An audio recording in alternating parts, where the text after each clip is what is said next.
Student, welcome back. Today we'll talk about a new lesson, the living organism and their surroundings.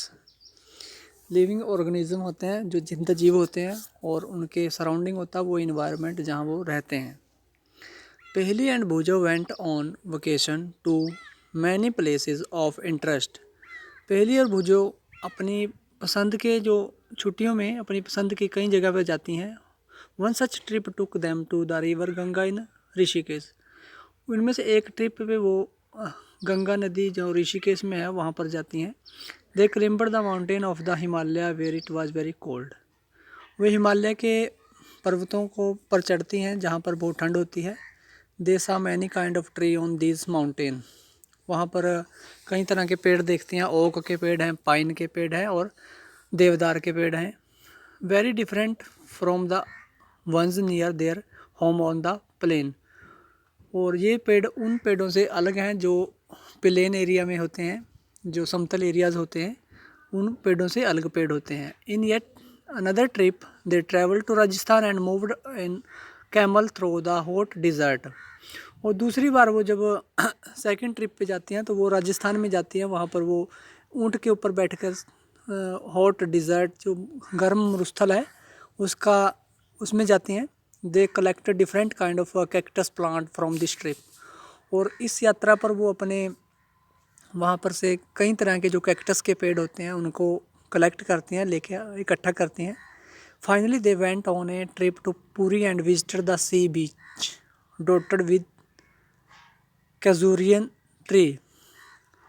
और अंत में वो पुरी की यात्रा पे जाती हैं जहाँ पर वो सी बीच समुद्र के किनारा और जहाँ पर कैजूरियन पेड़ होते हैं उन पेड़ों को के एरियाज़ में जाती हैं. While recollecting all the fun that they had on this trip a thought struck them. जब इन सब चीज़ों को वो अपनी यात्रा में इकट्ठा करती हैं तो उनके मन में एक मस्ती आती है कि वो सोचते हैं, एक विचार उभरता है कि all this place were so different from one another. Some were cold where some were very hot and dry and some place so humid. तो वो सोचती हैं कि कुछ जगहें तो बहुत ठंडी हैं, कुछ जगहें बहुत गर्म हैं और कुछ जगहें ऐसी हैं जहाँ पर सूखा है और कुछ जगहें पर जहाँ पर ह्यूमिड है, मॉइस्चर वाला इन्वायरमेंट है, नमी की मात्रा ज़्यादा है. And yet all of them had many organism of various kind. और इन जगहों पर अलग अलग तरह के जीव, अलग अलग तरह की प्रजातियों के जीव रहते हैं. They try to think of a place on earth where there may not be any living creature. वे ऐसी जगह के बारे में सोचती हैं कि धरती पर ऐसी जगह भी होगी जहाँ पर कोई जीव नहीं रहता. Boojho thought of place near his home. Boojho अपने मन घर के पास एक ऐसी जगह सोचती है. इनसाइड द हाउस की घर के अंदर ही tried the cupboard. He had thought that there may not be any living organism here. तो वो सोचते हैं कि हमारे घर में जो अलमीरा है, कपबोर्ड है, उनके अंदर कोई भी जिंदा जीव नहीं रहता होगा. But he found one tiny spider in the cupboard. परंतु वह जब देखती है तो उसको एक टीनी स्पाइडर होता है मकड़ी, छोटी सी मकड़ी उस कपबोर्ड के अंदर दिखती है. Outside the home too there did not seem to be any place he could think of that did not have living creature. तो वो देखती है कि इस कपबोर्ड में भी कोई जीव है, चाहे वो मकड़ी ही क्यों ना हो. परंतु ऐसी कोई जगह उसको आउटसाइड द घर के बाहर भी वह ऐसी कोई जगह नहीं मिलती जहाँ पर कोई जीव ना रहता हुआ. तो ऐसी जगह के बारे में वो सोचती है. और सम काइंड ऑफ और द अदर, कि इस तरह की कोई ऐसी जगह कहाँ हो सकती है जहाँ पर कोई जिंदा जीव नहीं होता.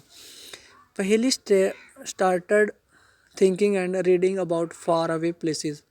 तो पहली सोचती है, वो पढ़ने लगती है, कहती है कि कुछ ऐसी जगह के नाम बताती है जो दूर दूर की जगह है. She read that people have even found tiny living organism in the opening of volcanoes. वह पढ़ती है कि लोग जहाँ पर छोटे जीव रहते हैं, ओपनिंग वेलकैनोज जहाँ पर ज्वालामुखियों के फटने की संभावना होती है, उन एरियाज़ में जहाँ इंसान लोग नहीं रहते तो कोई छोटे जीव रह सकते हैं, वहाँ पर भी होते हैं. तो वो उन जीवों के बारे में बात सोचती है, पढ़ती है. Search of living organism and the surrounding where they live. Organism होते हैं वो जीव जिनमें जीवन होता है।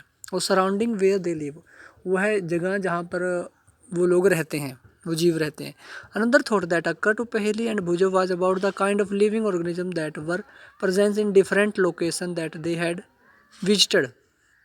दूसरी बात उनके मन में आती है कि पहेली और भुजो के about the kind of living organism, जो जिन जीव हैं वो कितने प्रकार के होंगे, और भी अलग अलग लोकेशन पर रहते हैं। जहाँ जहाँ पर वो गए थे, उन्होंने हर जगह अलग अलग तरह के पेड़ देखे, जीव देखे, हर अलग अलग जगह पे गए, अलग अलग तरह की चीज़ें देखी। The desert had camel, the mountain had goat and yak. मरुस्थल में ऊँट रहते हैं, ऊँट होते हैं, और पहाड़ों पर बकरियाँ और याक होते हैं। पूरी हैड सम अदर क्रीचर, पूरी में कुछ दूसरे जीव होते हैं। Crabs on beach and such a variety of fish being caught by the fisherman at the sea. Crabs, केकड़ा, और जो केकड़ा होता है ना, क्रैब्स, वो बीच पर होते हैं। और जो अलग अलग तरह की मछलियाँ जहाँ जो मछुआरे समुद्रों से पकड़ते हैं। And then there did seem to be some creature like ant that were present in all these different location. और अलग अलग लोकेशन पे, अलग अलग स्थानों पर जो चींटियाँ हैं वो भी उन्होंने देखने को मिली। The kind of plants found in each of these region were so different from the plant of the other region. तो उन्होंने देखा कि सबसे ज़्यादा जो भेद हैं, अलग अलग चीज़ें हैं, वो है प्लांट्स की, पौधों की। कि जो ठंडे इलाकों में अलग तरह के पौधे हैं, गर्म इलाकों में अलग तरह के पौधे हैं, सूखे इलाकों में अलग तरह के पौधे हैं, और ह्यूमिड जहाँ मॉइस्चर वाला इन्वायरमेंट है वहाँ पर अलग तरह के पौधे हैं। व्हाट अबाउट द सराउंडिंग, तो surrounding in this different region were they the same, कि उन क्षेत्रों की जो सराउंडिंग है, उन जो वहाँ का वातावरण है, उस वो अलग अलग है या वो एक ही तरह का है सभी क्षेत्रों का। एक्टिविटी 1 देखते हैं। Let's start with a forest, think of all the plant, animal and object that can be found there. तो किसी जंगल के बारे में हम सोचते हैं कि वहाँ कितनी तरह के पौधे हैं, जीव जंतु हैं और वस्तुएं हैं। लिस्ट इन कॉलम 1 टेबल 9.1। तो उसको टेबल 1 में हमने 9.1 में लिखना है कि कौन कौन सी चीज़ें, कौन से जीव हैं, कौन से पौधे हैं, किस तरह के जानवर उस जंगल में रहते हैं। List things animal and plant found in the other region that are also shown in the table. तो दूसरे क्षेत्रों में, रीजन्स में जो जीव हैं, पेड़ पौधे हैं, उनके भी लिस्ट बनानी है कि दोनों में डिफरेंस देखना है कि इसमें किस तरह के पौधे, पेड़, पक्षी, पशु मिलते हैं और दूसरे क्षेत्रों में किस तरह के मिलते हैं। You can collect the example scatter through this chapter to fill table 9.1। तो इस पूरे चैप्टर में से हम बहुत से एग्जाम्पल हमें मिल सकते हैं टेबल में भरने के लिए। Discuss all with your friend, parent and teacher to find more example to fill the table. तो अपने टीचर से, फ्रेंड से और पेरेंट्स से पूछकर भी हम इनके बारे में और ज़्यादा जानकारी हासिल कर सकते हैं। You can also consult many interesting book in library that talk of animal and plant and mineral of different region. और हम अपने स्कूल की या कॉलेज की लाइब्रेरी से भी अलग अलग तरह के जीवों के बारे में जानकारी जुटा सकते हैं, पेड़ पौधों के बारे में और मिनरल्स जो होते हैं और उनके बारे में भी, खनिजों के बारे में भी जानकारी, अलग अलग क्षेत्रों में किस तरह की जानकारी हम हासिल कर सकते हैं। Try and include many plant, animal and object big and small in each of the column in this table. तो टेबल 9.1 जो दे रखी है नीचे, तो इसमें हमने फॉरेस्ट किस जंगल की बात है, ऑन द माउंटेन में, in the desert, in the sea और एनी अदर, कैसे कैसे एरियाज़ में हम गए और में किस तरह के जीव जंतु, पेड़ पौधे और जानवर रहते हैं, उनकी जानकारी लेनी है, वो छोटे हैं, बड़े हैं। What kind of object will we find that many may not be animal और प्लांट्स। और जो ऑब्जेक्ट, जो प्लांट्स और पौधे ना होकर उसके बाद कुछ अन्य तरह के जीव होते हैं, perhaps part of plant like dried leaves. हो सकता है वो पौधों के पत्ते ही क्यों ना हो, सूखे पत्ते ही क्यों ना हो, और part of animal like bones, और पशुओं की हड्डियाँ ही क्यों ना हो। वो जो पार्ट जो जिंदा जीवों से अलग होते हैं, मतलब सूखा पत्ता है या फिर किसी मरे हुए जीव की हड्डी है, तो वो उनको भी किस क्षेत्र में किस तरह के वो जीव मिलते हैं, उनकी जानकारी भी हम टेबल में फिल कर सकते हैं। We may also find different kind of soil and pebbles. अलग अलग तरह की जो मिट्टीज़ हैं और अलग तरह की जो रेतली जगह हैं, उनके बारे में हम जानकारी जुटा सकते हैं। वाटर इन द ओशियन में have salt dissolved in it as discuss in chapter 5। और समुद्रों में जहाँ पर पानी के अंदर जो नमक है और उस उनकी जानकारी हासिल कर सकते हैं। किन समुद्रों में किस तरह के पानी में जो नमक वाला पानी होता है। There could be many more object, there could be many, और हम और भी बहुत से ऑब्जेक्ट को डिस्कस इकट्ठा इनके जानकारी कर सकते हैं। As we go through the chapter keep adding more example to, जैसे जब हम ये लेसन पढ़ते जाएंगे तो इस टेबल में हम और भी जानकारी हासिल करके लिखते जा सकते हैं। We will discuss the table as we travel through many more interesting place, और हम इस टेबल को और ज़्यादा बढ़ा सकते हैं। अगर हम अपने इंटरेस्ट के जगह पर जाएंगे तो वहाँ से हम और ज़्यादा इन्फॉर्मेशन जानकारी हासिल करके इस टेबल को बढ़ा सकते हैं कि हम किस इलाके में गए, कैसे जीव देखे, किस तरह के पेड़ पौधे थे, किस तरह के जीव जंतु वहाँ रहते हैं, तो उसकी जानकारी हम इसमें डाल सकते हैं। हैबिटेट एंड अडाप्टेशन, हैबिटेट क्या होता है और अडाप्टेशन क्या होता है। What do you find from the plant and animals live listed in activity 1? जो एक्टिविटी 1 थी उसमें हमने पेड़ पौधों और जानवरों के बारे में जानकारी हासिल करके उसमें लिखी। Did you find a large variety in them? क्योंकि पेड़ पौधे हर जगह अलग अलग तरह के पेड़ पौधे हैं। ठंडे इलाकों में और तरह के मिलेंगे, गर्म इलाके में और तरह के मिलेंगे, और सूखे एरिया में और तरह के मिलेंगे। और उनमें जो पशु पक्षी हैं उनकी भी डिफरेंस वेराइटीज़ होती हैं, अलग अलग तरह की किस्में, या लार्ज वेराइटी है। Look at what you have entered in the column for the desert and the column for the sea in table 9.1। तो हमने टेबल 9.1 अगर हम फिल कर रहे हैं तो उसमें हम डिज़र्ट में जो मरुस्थल में जीव हैं उनके बारे में लिखेंगे, जो समुद्र के इलाकों में रहते हैं समुद्री जीव हैं उनके बारे में लिखेंगे। तो दोनों में अलग अलग तरह की वेराइटी हैं। Did you list very different kind of organism in these 2 column. तो हम क्या अपने इस दोनों कॉलमों में अलग अलग तरह के जीवों के बारे में लिखा है। What are the surrounding like in these 2 region, कि इन दोनों क्षेत्रों में समुद्र वाला हो एरिया हो चाहे वो रेगिस्तान वाला जहाँ मरुस्थल वाला एरिया हो, कि उन दोनों की जो सराउंडिंग है वो किस तरह की होगी। सराउंडिंग होती है वो वातावरण, जैसा हमारे आसपास की हवा है, वो जलवायु है, मौसम का बदलाव है, तो वो सब चीज़ें। In the sea, plant and animal are surrounded by saline salty water। जो पौधे हैं समुद्र के अंदर, plant and animal are surrounded by saline, saline होता है साल्टी वाटर, कि जिस समुद्र का जो पानी होता है वो साल्टी होता है, उसमें नमक मिला हुआ है, तो वो नमकीन पानी है। तो उस साल्टी वाटर में ही वो पौधे पलते हैं, वो जीव जंतु रहते हैं। तो उनका जो एरिया है सराउंडिंग है, क्योंकि पानी के अंदर ही रहते हैं, पानी में ही आयोडीन घुला हुआ है, नमक घुला हुआ है, तो वो उस एरिया में रहते हैं, नमकीन वाले एरिया में रहते हैं, नमक वाले पानी वाले एरिया में। Most of them use the air dissolved in water. तो उसमें से जो जीव समुद्र के अंदर रहते हैं और वो उस पानी के अंदर जो हवा एयर है उसी से ही अपने आप सांस खींचते हैं, उसी से वो सांस लेते हैं, जिंदा इसी हवा से वो जिंदा रहते हैं। There is very little water available in the desert. और जो रेगिस्तान में मरुस्थल एरिया में रहते हैं उन एरियाज़ में पानी की कमी होती है। It is very hot in the day time and very cold at night in the desert. जो मरुस्थल एरिया होते हैं उनमें दिन में बहुत ज़्यादा ठंड होती है, गर्मी होती है, और रात में ठंड पड़ती है। The animal and plant of the desert live on the desert soil and breathe air from the surroundings.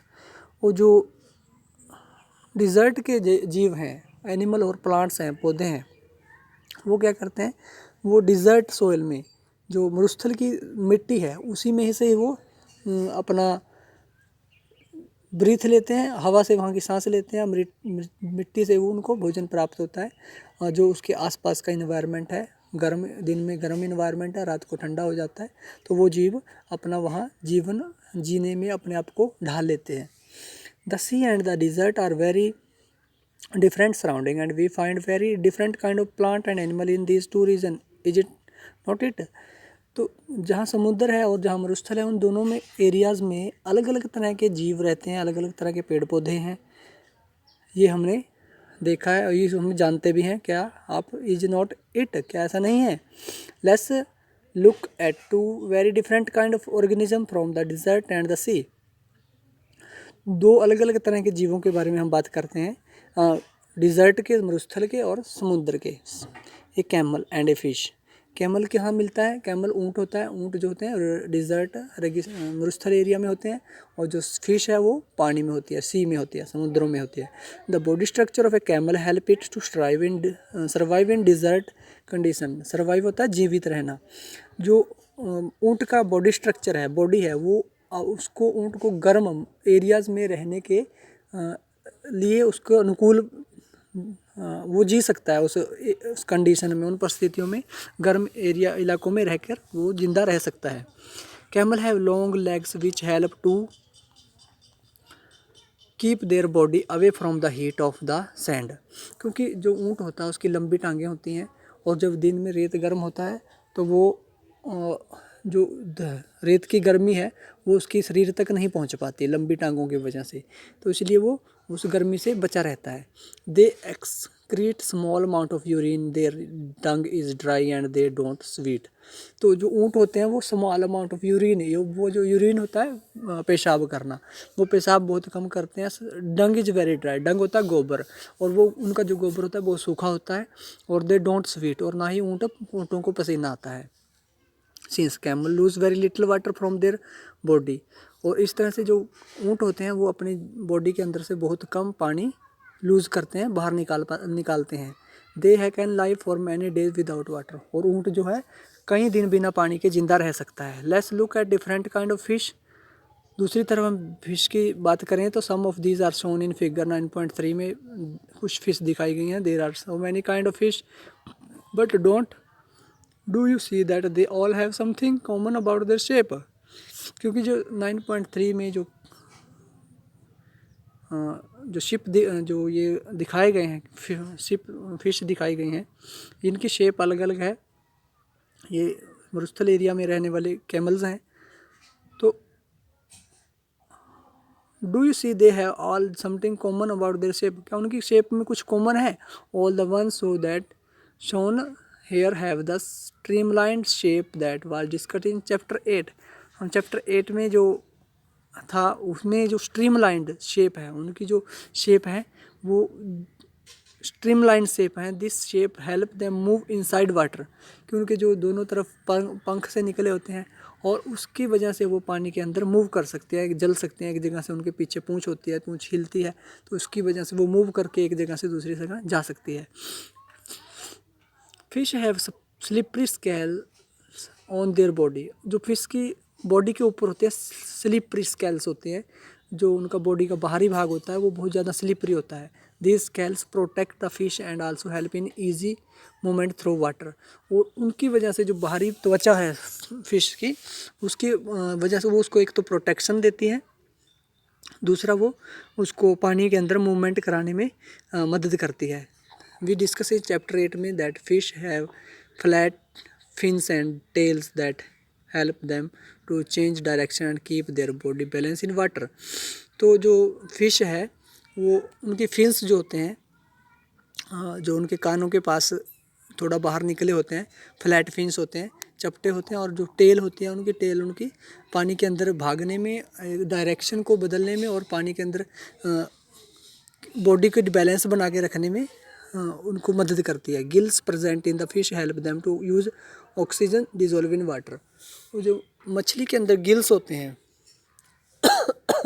Gills जो है वो मछली को पानी के अंदर जो ऑक्सीजन होती है वो उसके अंदर से ऑक्सीजन लेके उसको ज़िंदा रखने में मदद करती है। We use the features of a fish help it to live inside water and the feature of a camel help in to survive in a desert. तो हमने देखा कि किस तरह से एक मछली के जो फीचर हैं, मछली की बॉडी की शेप है, वो उसे पानी के अंदर ज़िंदा रहने में मदद करती है। और जो दूसरा तरफ ऊँट है वो उसकी बॉडी उसको मरुस्थल में ज़िंदा रहने में मदद करती है। We have taken only 2 example from a wide variety of animal and plant that live on the earth. हमने धरती पर बहुत से जीवों में से सिर्फ 2 तरह के जीवों के बारे में ही बात की है, क्योंकि सबके बारे में बात कर पाना यहाँ संभव नहीं है, लेसन इतना लेंथी हो जाएगा फिर।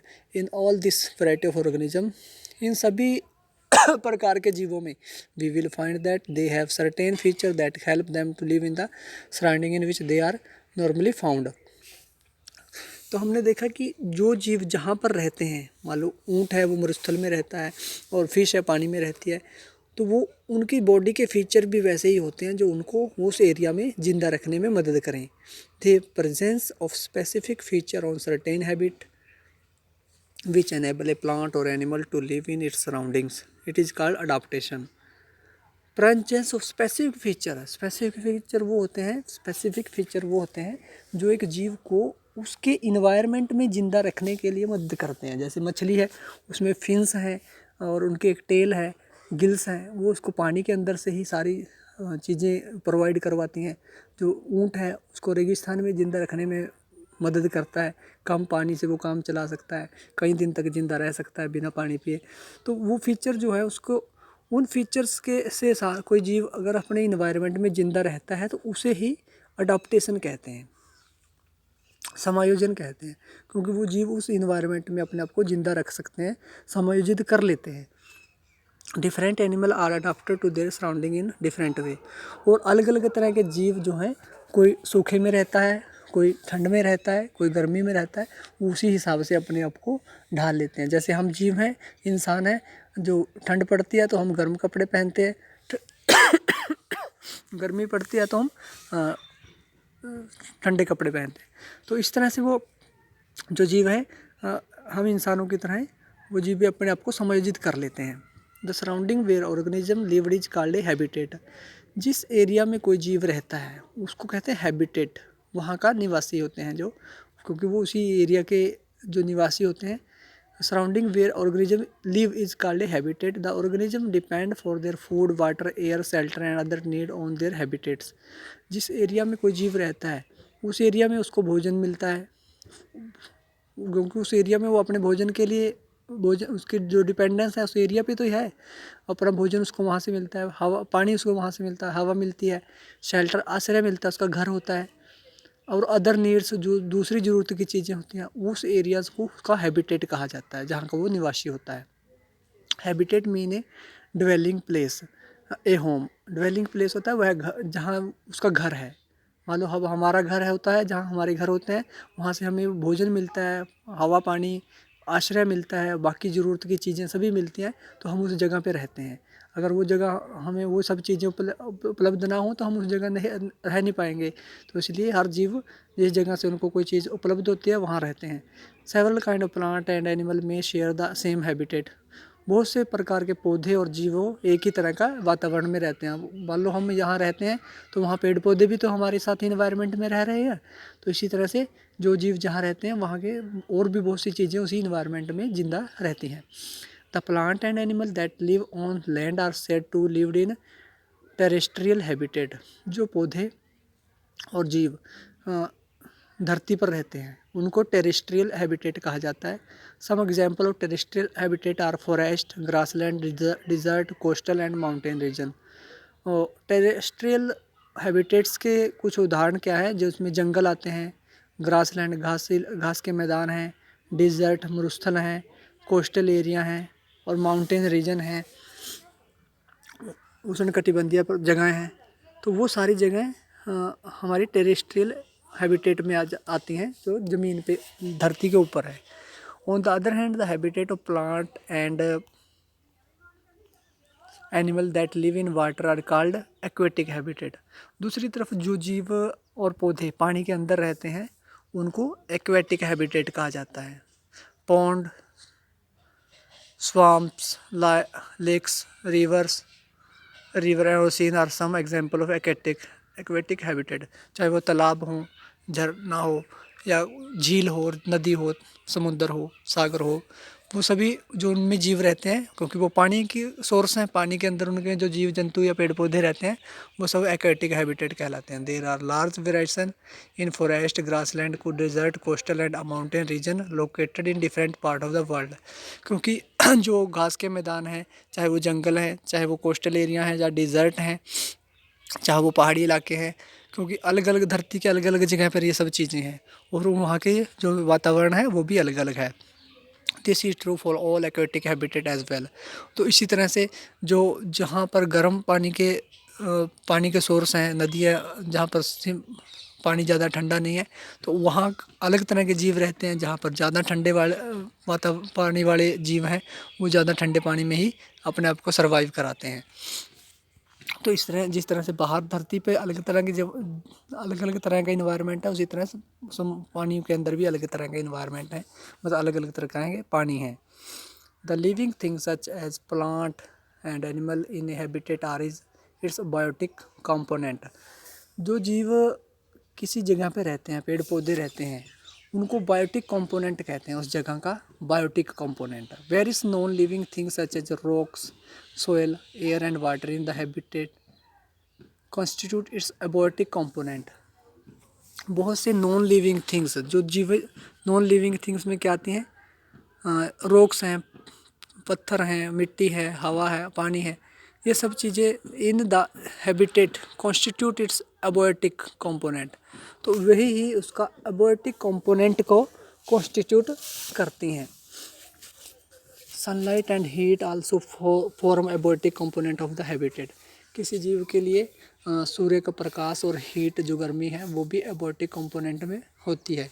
We know that some plant grow from seeds, कुछ पौधे बीज से पैदा होते हैं। Let's look at some abiotic factor and their effect on seed as they grow into young plant.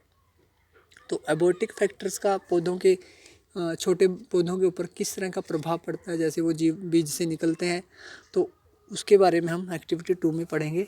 तो लेसन काफ़ी लेंथी है, तो हम इसको धीरे धीरे कुछ पार्ट्स में बांट कर पढ़ेंगे, और एक्टिविटी 2 को हम नेक्स्ट क्लास में आपको डिस्कस करेंगे एक्टिविटी 2 के बारे में, क्योंकि जो लेसन है पहले ही काफ़ी लेंथी हो चुका है।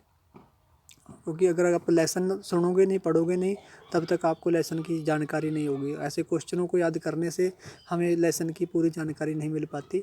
तो इसलिए आप सब जो है क्वेश्चन लेसन को ज़रूर सुने। लेसन की हिंदी का देने का मतलब ये नहीं है कि आप इसको लेसन के सिर्फ क्वेश्चन कर लो और हिंदी को आपको कुछ ना आए, क्योंकि हिंदी जानने से ही आप लेसन को, जब आप लेसन के बारे में पूरी जानकारी हासिल हो सकती है। जिस पर्पज़ के लिए लेसन दिए गए हैं, वो पर्पज़ तभी पूरा होता है जब आप उसको लेसन को पढ़ पाते हो। तो मिलते हैं नेक्स्ट वीडियो में, तब तक के लिए हैव ए ग्रेट डे।